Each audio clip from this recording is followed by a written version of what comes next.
In today's gaming world, it's easy to want more from your games, to want some kind of additional reward for your time.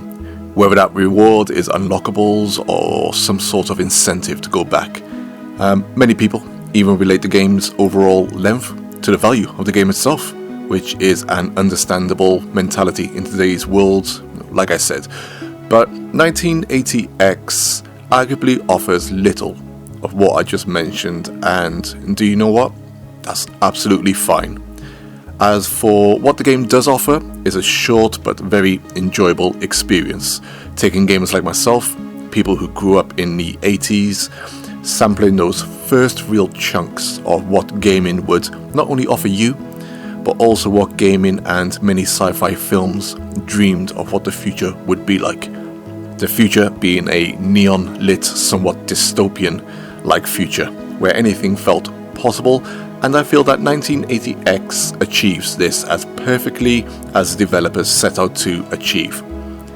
But then this game isn't also about capturing nostalgia, but it harkens back to what I still feel today that video games were always meant to be about, and that's taking us out of what can be for many a mundane reality as well as a harsh reality into worlds of escapism, whether that's considered a good thing or not. And this is the direction the story of the game travels into, with beautifully rendered pixel art cutscenes which seamlessly traverse through chapters into each of 1980X's 5 minigames.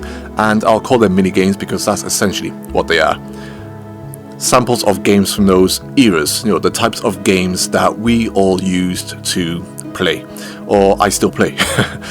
Games featuring ninjas, dragons, role-playing, racing, shoot-em-ups, all those things that allowed us to imagine worlds beyond worlds, but also be involved in by connecting us through controllers and arcade sticks.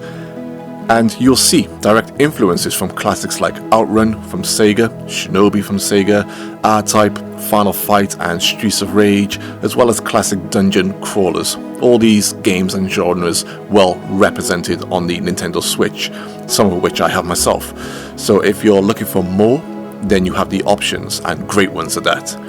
As for the games in 1980X, each game doesn't last very long, and none of them are really difficult, although there were one or two moments where I did die or lose, but quickly learned the required strategies. But at the same time, I feel that these games aren't meant to be long or difficult, and it works absolutely fine. Could each game be a full title on its own if they were fleshed out? Sure they could, because we've already played these games before, as all the minigames in 1980X are heavily influenced off the arcade classics of the past that I mentioned previously. Could the games in 1980X unto themselves be full games? Yes and no. Yes, because control-wise and function-wise they work with enough satisfaction for you not to get bored through the short time that you experience them. And no, because they would all need to be greatly fleshed out, I feel, in today's gaming world to stand out amongst the many other classics and recent games that sit in the same genres. But like the beautiful cutscenes themselves, these minigames are meant to move you along with the story, as they too are essentially the story, where a few have moments that transition you extremely well into the next scene, with one of the games doing this really well. Flashing neon lights at you and bringing me back to those days when I felt like I wasn't needed to play the game that hard, but instead just enjoy a moment of visual serenity and audio serenity, and I enjoyed that moment in the game very much. To describe how I felt about 1980X, a game that reminds you that not every game needs reasons to drag you back constantly, as if the money you paid is subject to that achievement. 1980X instead, I feel, wants to take you on a short journey through the past, present and future, with a subject matter that affects us all in some shape or form. And you know what?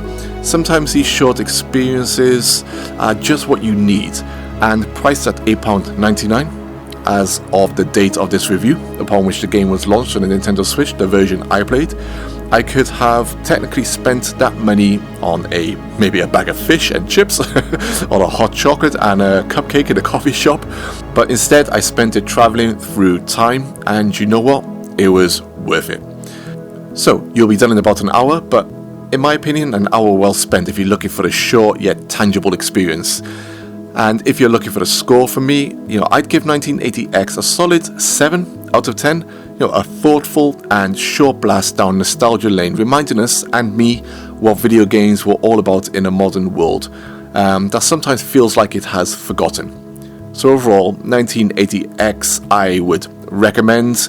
Like I said, be prepared, it is a short game, and what I suggested, look at the trailer. You will instantly know if you're interested in that type of subject matter, but overall, yeah, it's good stuff, and I recommend giving it a try, especially for the low price that it is. In front of these machines stood some of the coolest uncool people I had ever seen. They were the freaks, the geeks, the misfits, the outcasts, the real rebels, part of something the outside world could not understand or even knew existed. These guys were all playing trance-like, totally absorbed, as if they experienced something from another dimension. Maybe I could be one of them.